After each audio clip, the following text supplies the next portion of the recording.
नमस्ते बच्चों। आगे जो है आज कवि सूर्यकांत त्रिपाठी निराला की अगली कविता अट नहीं रही है। इससे पहले बच्चों हमने कवि सूर्यकांत त्रिपाठी निराला की कविता उत्साह की थी। इनकी दो कविता हैं। आज आगे अगली कविता कर रहे हैं अट नहीं रही है। अट नहीं रही है का मतलब क्या होता है बच्चों कि समा नहीं रही है। ये जो कविता है इस कविता में कवि ने फागुन के महीने के प्राकृतिक सौंदर्य का वर्णन किया है। इस कविता के माध्यम से कवि ने बताया है कि जब हमारा मन प्रसन्न होता है, हम प्रसन्न होते हैं तो हमें चारों तरफ का वातावरण भी बहुत ही सुंदर लगता है। लेकिन जब हमारा मन दुखी हो, हमारा मन प्रसन्न ना हो तो हमें कुछ भी अच्छा नहीं लगता।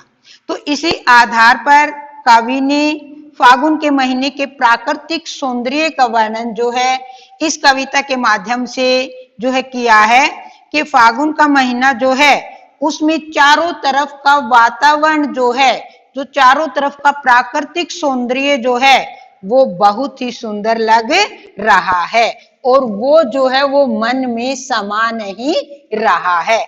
अर्थात कवि कहता है कि चारों तरफ का प्राकृतिक सौंदर्य इतना मनमोहक है कि उससे मन ही नहीं भर रहा है। तो बच्चों जैसे ही हम कविता करते हैं, कविता के जो पद करते हैं तो उसमें हमने सबसे पहले भाव सौंदर्य बताना होता है, फिर शिल्प सौंदर्य बताना होता है और फिर भाषागत विशेषता बच्चों बतानी होती है।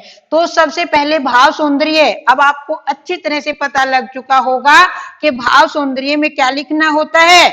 जब आपको सारी बातों का पता है, कविता का नाम पता है, कवि का नाम पता है, आपको अपनी पुस्तक का नाम पता है तो आप आसानी से इसका भाव सौंदर्य जो है वो लिख सकते हैं कि प्रस्तुत पंक्तियां हमारे हिंदी की पाठ्य पुस्तक क्षितिज भाग 2 में से कवि सूर्यकांत त्रिपाठी निराला द्वारा रचित कविता अट नहीं रही है से ली गई है। इसमें कवि ने फागुन मास के प्राकृतिक सौंदर्य का वर्णन किया है। समझ में आ गया ना बच्चों अच्छी तरह से। जब कविता का नाम पता है, कवि का नाम पता है तो हम आराम से जो है इसका भाव सौंदर्य लिख सकते हैं। फिर उसके बाद हमने भाव सौंदर्य में आगे लिखना है कि जो कवि ने क्या कहा है।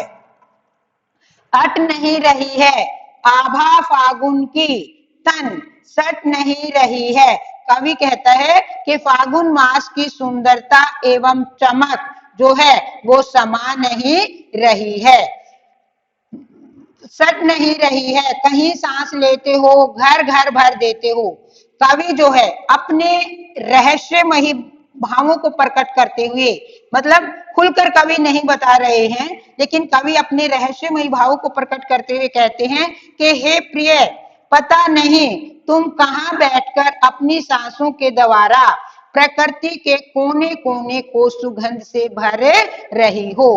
कहीं सांस लेते हो, घर घर भर देते हो। तो कवि जो है रहस्यमयी भाव को प्रकट करते हुए कहता है कि पता नहीं तुम कहां बैठकर अपनी सांसों के द्वारा प्रकृति के कोने कोने को सुगंध से भर रही हो। उड़ने को नभ में तुम पर कर देते हो। तुम जो है मुझे आकाश में उड़ने की प्रेरणा दे रही हो। अर्थात कवि यहाँ पर बता रहा है कि कवि का मन जो है बहुत ही प्रसन्न है और कवि को प्राकृतिक सौंदर्य बहुत ही अच्छा लगता है।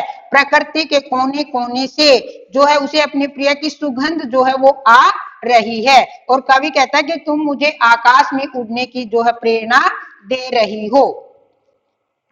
आंख हटाता हूं तो हट नहीं रही है। कवि कहता है कि मुझे चारों तरफ का प्राकृतिक सौंदर्य इतना अच्छा लग रहा है कि अगर मैं चाहूं तो भी मैं अपनी नजरें जो है यहां से नहीं हटा पा रहा हूं। पत्तों से लदी डाल कहीं हरी कहीं लाल, कहीं हरी कहीं लाल। तो जब कवि कहता है कि फागुन मास में जो है पेड़ पत्तों से लद जाते हैं, उनमें कहीं हरी और कहीं लाल आभाएं नजर आ रही हैं। कहीं पड़ी हैं उर में मंद गंध पुष्पमाल पाट पाट शोभाश्री पट नहीं रही है। कवि कहता है कि फागुन मास में पेड़ पत्तों से लद जाते हैं, उनमें कहीं हरी कहीं लाल आभाएं नजर आती हैं।